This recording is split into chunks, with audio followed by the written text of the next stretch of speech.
Measures के बारे में बात करेंगे। जैसे त्रिपुरा असेंबली इलेक्शन का जो टाइम लिमिट है हमारे असेंबली का वो 22 मार्च 2023 है। तो करीब 6 महीने से पहले हम इलेक्शन की तैयारी करते हैं। इस साल हमने जुलाई महीने से ही असेंबली इलेक्शन की तैयारी शुरू की थी। जो बेसिक काम होता है जैसे ऑफिसर का पोस्टिंग हो या पोलिंग स्टेशन का सिलेक्शन हो या मटेरियल प्रोक्योरमेंट हो, ये सब हमने जुलाई महीने में ही चालू किया था। और विशेष करके जो लॉ एंड ऑर्डर का सिचुएशन है वो हम अगस्त महीने से मॉनिटरिंग कर रहे हैं। फिर उसके बाद नवंबर में कमीशन के 2 सीनियर डिप्टी इलेक्शन कमिश्नर आए थे। तो उसमें ही ये डिसाइड हुआ था कि त्रिपुरा में जो पैरामिलिट्री फोर्सेस का डिप्लॉयमेंट इलेक्शन डिक्लेयर होने से पहले होगा। और फिर जो नॉर्मल जो हमारे सिक्योरिटी मेजर्स जो हम लोग करते हैं वो हमने फॉलो किया। तो मैं आपको ये बताना चाहता हूँ कि जो हमने सिक्योरिटी मेजर्स लिए हैं, जो मिशन जीरो पोल वायलेंस शुरू किया है, उसके 3 लेयर्स है, उसके 3 स्तर है या 3 टायर आप उसको बोल सकते हैं। कि पहला है उसका टायर है सेंट्रल पैरामिलिट्री फोर्सेस, जो हमें 100 कंपनियां सेंट्रल पैरामिलिट्री फोर्सेस की मिली थी। वो 28 दिसंबर 2022 को आई थी। तो ये 100 कंपनीज हमने पिछले 1.5-2 साल का 2021 और 2022 का जो त्रिपुरा में इंसिडेंट जितने हैं उसका एनालिसिस किया था। और लास्ट इलेक्शन का भी 2018-2019 का भी एनालिसिस किया था। उसके मुताबिक ये 100 कंपनीज को हमने डिप्लॉय किया था। फिर इलेक्शन डिक्लेयर हुआ 18 जनवरी को। उसके पहले ही और 100 कंपनियां हमारे पास आई। तो उनको हमने डिप्लॉयमेंट किया था उन जगहों में जो पहले राउंड में डिप्लॉय हो नहीं पाए। लेकिन तब तक पूरा का पूरा एरिया जहां हमें एरिया डिप्लॉयमेंट करना है और जहां पे कॉन्फिडेंस बिल्डिंग मेजर्स करने हैं, जहां पे हमें वायलेंस होने की संभावना है, तो ऐसे स्तरों में की गई थी। उसका आपने काफ़ी अच्छी तरीके से कवरेज भी दिया। और अभी आज त्रिपुरा में आप कहीं भी जाइए आपको पैरामिलिट्री फोर्स का प्रेजेंस दिखता है, गांव के लोगों को दिखता है, शहरों में दिखता है। और अभी नाका पॉइंट्स और फ्लाइंग स्क्वाड भी हम लोग पैरामिलिट्री फोर्स के मदद से कर रहे हैं। तो त्रिपुरा में करीब 250 के ऊपर नाका पॉइंट्स है जो 24 घंटा हम लोग उसको चलाते हैं। हर एक नाका पॉइंट में 3 टीम है, एक नाका पॉइंट में 3 टीम है और वहाँ पे सीसीटीवी कवरेज दिया जा रहा है।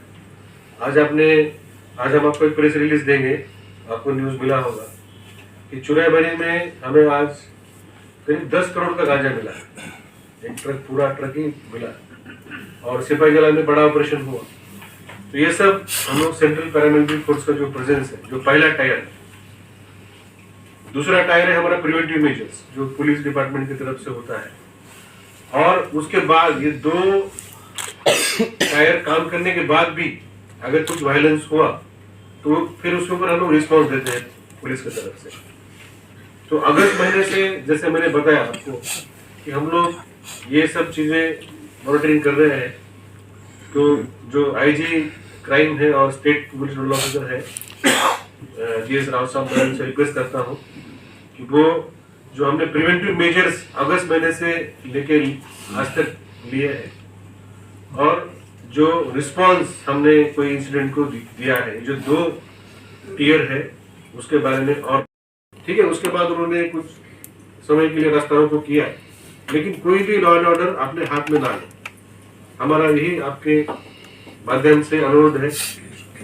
अभी जो कैंडिडेट्स है, मैंने आपको उसी दिन मैंने बताया था नॉमिनेशन की देगी कि हम सिक्योरिटी दे रहे हैं कल भी सिमना में जो घटना हुई तो हमारे गार्ड कैंडिडेट के साथ थे, इसके वजह कैंडिडेट को कुछ हो नहीं पाया और हमारे गार्ड ने ही पुलिस और स्पोर्ट्स को खबर किया और उनको बुला लिया और एक्शन हुआ।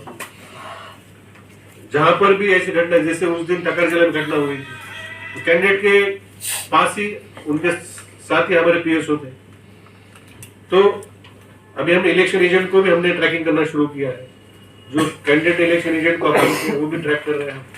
जो स्टार कैंपेनर है उनको भी हम लोग एडिक्वेट सिक्योरिटी दे रहे हैं। इसमें हमारा काफी बड़ी संख्या में आप लोग पैरामिलिट्री फोर्स, जैसे आप कोई रैली देखते हैं या रोड शो देखते हैं तो उसके साथ में बहुत बड़ी मात्रा में आप लोग पैरामिलिट्री फोर्स भी देख रहे हैं। अभी पोलिंग स्टेशन के बारे में हमने जो हमारी कमेटी है, स्टेयरिंग कमेटी स्टेट लेवल की, जिसमें CEO, state police nodal officer और सीआरपीएफ के अधिकारी हैं, हम डीएम एसपी से इनपुट लेते हैं और उसके ऊपर एक स्ट्रैटेजी तैयार करते हैं। तो उसके डिटेल में ना जाते हुए मैं आपको इतना ही बताऊंगा कि सभी पोलिंग स्टेशन त्रिपुरा में जितने 3,337 सभी में सेंट्रल पैरामिलिट्री फोर्सेस डिप्लॉय होंगे ये 16 तारीख के इलेक्शन के लिए 100%। इसके बाद भी हमारे पास जहां जहां रिमोट पोलिंग स्टेशन है, जहां पे हमें पहुंचने के लिए आधा घंटा से ज्यादा समय लगता है, समझो कोई पुलिस स्टेशन में हम लोग 10 मिनट में पहुंच सकते हैं, लेकिन किसी पुलिस स्टेशन में हम लोग आधा घंटा तक पहुंच नहीं सकते, क्विक रिस्पॉन्स नहीं दे सकते। उसमें हम लोग दुगना फोर्स देंगे। जहां पे हम लोग आधा घंटे में पहुंच नहीं सकते वहां पे हम लोग दुगना फोर्स देंगे। जो हमारे बॉर्डर एरिया में है उसमें दुगना फोर्स देंगे। जो हमारे सेंसिटिव एरिया में है उसमें दुगना फोर्स देंगे। तो एक तो पहला प्रिंसिपल है कि सभी पुलिस स्टेशन पैरामिलिट्री फोर्स से कवर होंगे। दूसरा है कि जो रिमोट है, जो बॉर्डर एरिया में है या पॉलिटिकली या कम्युनली सेंसिटिव है, उसमें दुगना फोर्स दिया जाएगा। और तीसरा है कि जितना फोर्स पुलिस स्टेशन में रहेगा उतना ही फोर्स पुलिस स्टेशन के बाहर रहेगा, जो कि वोटर या कोई भी समझो पोलिंग एजेंट या कैंडिडेट या कोई भी है, ऑब्जर्वर, ऑफिसर, किसी को भी कोई ऑब्स्ट्रक्शन ना, या जर्नलिस्ट है आप लोग कवर करते हैं, तो किसी को भी कोई ऑब्स्ट्रक्शन ना करे, उतना ही फोर्स बाहर रहेगा। तो इलेक्शन कमीशन ने इस तरीके से इंतजाम किया है। तो मैं तो आपके अखबार में और इलेक्ट्रॉनिक मीडिया में पढ़ता हूँ 1610 लोगों के खिलाफ नॉन अवेलेबल वारंट इशू हुए थे, जो कि हमारे पास अवेलेबल थे पुलिस के पास। और पिछले 6 महीना पकड़िए, अगस्त से फरवरी चालू है, अभी 1610 लोगों का ऊपर वारंट एग्जीक्यूट किया गया, मतलब अरेस्ट किया गया। ये त्रिपुरा जैसे राज्य के लिए बहुत बड़ा फिगर है। दूसरा फिगर है कि 31,638 जो एसडीएम के कोर्ट में 107, 110 ये जो सीआरपीसी में बॉन्ड साइन होता है, इसकी फिगर है। ये भी बहुत बड़ी फिगर है, 31,638। ये 2 प्रिवेंटिव मेजर्स करने के बाद जो हमें जो वायलेंस में, हम तो चाहते हैं कि वायलेंस जीरो, अगर हमारी आपकी सबकी इच्छा है जीरो, लेकिन जो हमें स्पाइरलिंग इफेक्ट दिख नहीं रहा, जैसे पहले इलेक्शन में वायलेंस होता था, उसका ट्रेंड क्या था कि कोई मिचिल मीटिंग होता है, उसमें घटना होती है, फिर लोग गांव में जाते हैं, फिर वहां गांव में जाके उसका रिएक्शन होता है, फिर एक पार्टी का वहां पे रिएक्शन होता है, दूसरे गांव में दूसरा पार्टी का रिएक्शन होता है, एक चेन रिएक्शन होता था।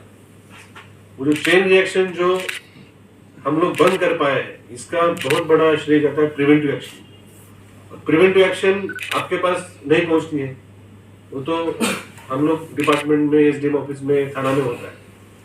जो आपके और हमारे सामने जो फिगर तुरंत आती है वो एफआईआर या कोई इंसिडेंट। जो तीसरा टायर है, जो अभी सर ने बताया कि 62 एफआईआर हुए हैं। 2018 के चुनाव में 300 के ऊपर एफआईआर हुए थे 2018 में 309 शायद 309 एफआईआर हुए थे पूरे 2018 के चुनाव में। अभी हमारे पास 62 एफआईआर हुए हैं और भी हमारे पास एक 9 दिन का समय है। लेकिन अरेस्ट मैं कल भी आपके सामने बोल रहा था, लेकिन मेरे पास फिगर नहीं। लेकिन आज जैसे सर ने फिगर लाए हैं 2018 में आज तक, जैसे 2018 में भी 18 जनवरी को ही इलेक्शन डिक्लेयर हुआ था, इसी दिन इलेक्शन डिक्लेयर हुआ था, 18 जनवरी को डिक्लेयर हुआ था। तो जैसे 5 फरवरी तक का डेटा है, तब सिर्फ 10 अरेस्ट हुए थे, ओनली 10। आज 54 अरेस्ट हुए थे। अरेस्ट की संख्या 5 गुना बढ़ी है, जबकि एफआईआर की संख्या मर्यादित है, लेकिन अरेस्ट की संख्या ज्यादा है। तो मैं आपके माध्यम से सभी पॉलिटिकल पार्टीज जो कार्यकर्ता है, मैं उनको अपील करना चाहूंगा कि आप जो कैंपेनिंग करना है, प्रचार करना है, उसमें आप ज्यादा फोकस करिए। आप जो अभी मेन एक्टिविटी में ज्यादा फोकस करिए, वायलेंस को आप टाल दीजिए। कोई अगर आपको इंस्टिगेट करता है, कोई चेतावनी आपको ये करता है, तो आप हमें बोलिए, पुलिस को बोलिए या हमारे ऑफिसर को बोलिए, उसको रिएक्ट मत करिए। क्योंकि बहुत सारी घटनाएं, जैसे खोई में घटना हुई, कैलाश शहर में घटना हुई, कल सिमना में घटना हुई, विशालगढ़ में घटना हुई। ये जो स्पोरेडिक घटनाएं हो रही है, एक ग्रुप इंस्टिगेट करता है, फिर दूसरा ग्रुप पुलिस के पास या ऑफिसर के पास ना जाते हुए वहीं पे रिएक्ट करते हैं, वहीं पे झगड़ा हो रहा है। तो मैं ये अपील करना चाहूंगा कि हम जीरो वायलेंस तभी कर पाएंगे जब आप थोड़ा सा पेशेंस दिखाएंगे,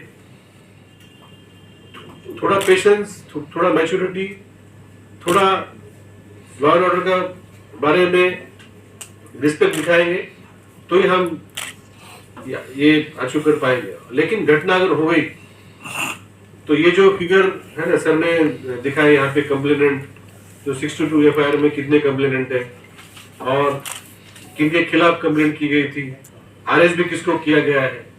इसमें सभी पार्टियों का मिक्स है। इसमें all parties which are in the contest are also in the complainant, accused और अरेस्ट में भी है, नोटिस में भी है। इनकी संख्या करीब करीब जितने कैंडिडेट्स का रेशो आता है उसी रेशो में। तो ये एक प्रमाण है कि हम लोग मतलब फेयर तरीके से इस केसेस में काम कर रहे हैं। लेकिन हम नहीं चाहते कि कोई भी हेवी हैंडेडनेस से काम करे, लेकिन जरूरत पड़ने से हम पीछे नहीं हटेंगे। We will not be lenient, we will come very heavily if there is a violence। और हम जैसे जैसे इलेक्शन के पास जाएंगे हम उतना सख्त हो जाएंगे, हम उतना सख्त हो जाएंगे कि जो घटना में जितने भी लोग, जैसे कल जो घटना घटी है सिमना में, उसमें 15 लोगों को अरेस्ट किया गया है। एक है कि जो पैरामिलिट्री फोर्स अभी नाका पॉइंट में है, जो हमारे वल्नरेबल एरिया है उसमें है, लेकिन जो अभी जो फोर्स हमारे पास आना शुरू हुआ है, जो बाकी इलेक्शन के लिए जो फोर्स आता है, अभी तक तो जो फोर्स आया है वो प्रिवेंटिव के लिए आया है। अभी यह पोलिंग स्टेशन वाला फोर्स 9 तारीख तक आएगा, कल से आना शुरू हुआ है। धीरे धीरे वो ट्रेन से आते हैं, फिर अकोमोडेशन वगैरह उनका डिप्लॉयमेंट होता है। ये आपको 9 तारीख के बाद दिखना शुरू हो जाएगा। 9 तारीख के बाद आपको आज जितना फोर्स है उसका दुगना दिखेगा, डबल दिखेगा, आपको उसका डबल फोर्स दिखेगा। इलेक्शन में फोर्स कितने होंगे टोटल? फोर्स देखिए, force is as per requirement. हम यहाँ होके डिसाइड नहीं करते, हम सिर्फ हमारा वल्नरेबिलिटी हम लोग भेजते हैं। इलेक्शन कमीशन और एनएचए मिलकर डिसाइड करते हैं। तो हमें उन्होंने जैसे एश्योरेंस दिया है कि जितना फोर्स चाहिए उतना हम दें। तो जो हमने स्ट्रैटेजी बनाई है, हमने उस तरीके से हमने टाइमलाइन भी दिया उनको कि हमें इलेक्शन डिक्लेयर होने से पहले ये चाहिए, फिर इलेक्शन डिक्लेयर होने के बाद और इलेक्शन के एक हफ्ता पहले तो इतना चाहिए, इलेक्शन के दौरान सबसे हाईएस्ट चाहिए और इलेक्शन के बाद भी इतना चाहिए। हमने ये भी उनको बता दिया है, हमने ये भी बता दिया काउंटिंग के समय में इतना चाहिए। और आप जानते हैं कि election process will be completed by 4th of March। ये आपका नोटिफिकेशन में आया है तो 4 मार्च तक जिम्मेदारी होती है इलेक्शन कमीशन की। तो 4 मार्च तक फोर्स रहेगा। कितना रहेगा वो हमने उनको बताया, वो फिर उसके ऊपर एनालिसिस करके वो डिसीजन लेंगे। सर पोलिंग स्टेशन का कैटेगराइजेशन और कुछ कैटेगराइजेशन हमारा कंटिन्यूस प्रोसेस होता है, नवंबर से लेकर हम लोग चालू किए। अभी तक लेटेस्ट जो आया अभी तक लेटेस्ट 1001 है, पहले 1100 1150 था। सेंसिटिव जिसको बोलते हैं, वल्नरेबल, क्रिटिकल जो भी है, 1001 अभी उसमें कम हो रहा है। जहाँ जहाँ नॉर्मल से हो रही है हम उसको रिव्यू कर रहे हैं। अभी कैंडिडेट डिक्लेयर होने के बाद उसमें कुछ परिवर्तन आया था, जिस एरिया के जिस पार्टी के कैंडिडेट, अभी कुछ अलायंसेस भी हमने देखे, तो depending on the party also the sensitivity of the politician change हो जाता है। तो वो भी हमारे 6 बजे इसके बाद फिर से मीटिंग है सीआरपीएफ के साथ और डीएमएसपी के साथ। तो दूसरा आपने जो पूछा कि आपने देखा होगा कि 18 तारीख को इलेक्शन डिक्लेयर हुआ, तो 72 आवर्स 18, 19, 20 तारीख को आपने देखा होगा जो गवर्नमेंट प्रॉपर्टी और पब्लिक प्रॉपर्टी के ऊपर जितने फ्लेक्स बैनर थे हमने हटा दिए थे। जो प्राइवेट के ऊपर थे वो जिसकी परमिशन है उसको रखा गया, वो भी हमने हटा दिए गए। इसके बाद काफी सारी पार्टियों ने जो मॉडल कोड ऑफ कंडक्ट के जो रूल्स है उसको उन्होंने देखा। उसमें म्युनिसिपैलिटी अथवा ग्राम पंचायत जिसका जो लोकल समझो रोड है, फुटपाथ है या स्ट्रीट लाइट के पोल्स है और एडवर्टाइजमेंट के भी उनके कुछ एजेंसियां हैं, उनके माध्यम से और जहाँ जहाँ फ्लेक्स बैनर लगा है उसके ऊपर प्रिंटर का नाम लिखना पड़ता है, ताकि उसका एक्सपेंडिचर उनके खर्चे में आता है। ये जो हमारा रेगुलेशन है उसको उन्होंने स्टडी करके कुछ बैनर लगाया है, वो भी कंटिन्यूअसली हम लोग देखते हैं कि हर एक बैनर का परमिशन है क्या नहीं। हम लोग डेली हटा रहे हैं, लेकिन हमें अभी ऐसा मतलब जब हमारी टीम जा रही है टाइम स्क्वायर तब हमें दिख रहा है कि 90% केस में परमिशन मिल रहा है। अभी भी 10% हमें मिलते हैं कि जो परमिशन नहीं मिला हम उसको हटा देते हैं, बट अभी काफी सारे जो लगे वो विद परमिशन मिले है, वो भी हमारे जो 16 एजेंसी मैंने बताया उसमें है। और हमारे 2-3 पॉकेट में वोटर्स हमारे फेंसिंग के बाहर और जो हमारा पिलर है उसके अंदर है, तो वो छोड़ के कोई भी अंदर नहीं आएगा। और ये जो आप बोल रहे हैं उसका डिटेल में आपको दे नहीं सकता, लेकिन वो ट्रैक किया गया है, तो वो किसी न किसी सीसीटीवी में आ गए थे, तो ट्रैक करने के बाद पकड़े गए। आप तो डेली देख रहे हैं ऐसी ऐसी चीजें मिल रही है, नाका पॉइंट पे मिल रहे हैं, इतनी कैश मिल रही है, पिस्तौल मिले आपको 2 नाका पॉइंट पे। ये तो नाका पॉइंट में मिलने का सवाल नहीं है, तो कोई गैंग को पकड़ने के बाद कोई एक पिस्तौल मिलता है, लेकिन नाका पॉइंट में मिल रहा है, मतलब इतना स्ट्रिक्ट हो रहा है। सर और एक चीज़ सर, जो इलेक्शन के दौरान जो बांग्लादेश से जो वीज़ा लेके आता है लीगली, उन लोगों का ऊपर कोई पाबंदी लगेगा क्या? नहीं, वो तो आते वीजा लेके आते हैं, normally they take the flight और they have some work here, ऐसा कोई नहीं। हम लोग लेकिन जो स्टेट का जो बॉर्डर है वो हम सील कर देंगे। आसाम के साथ हमारे 3 रास्ते हैं, मिजोरम के साथ हमारे 3 रास्ते हैं। उसका इलेक्शन कमीशन ने 9 तारीख को मीटिंग लगाया है। वो तीनों स्टेट के DGP, chief secretary, secretary home और आईजी साहब, सीओ, ये मिलके हम लोग वो डिसीजन लेंगे। लेकिन बॉर्डर सील हो जाएगी इंटर स्टेट, इंटरनेशनल पे कोई बंधन नहीं आता है कि उनका सेपरेट रेगुलेशन है, उसको फॉलो करते हैं। सर जो आपने बात बताया,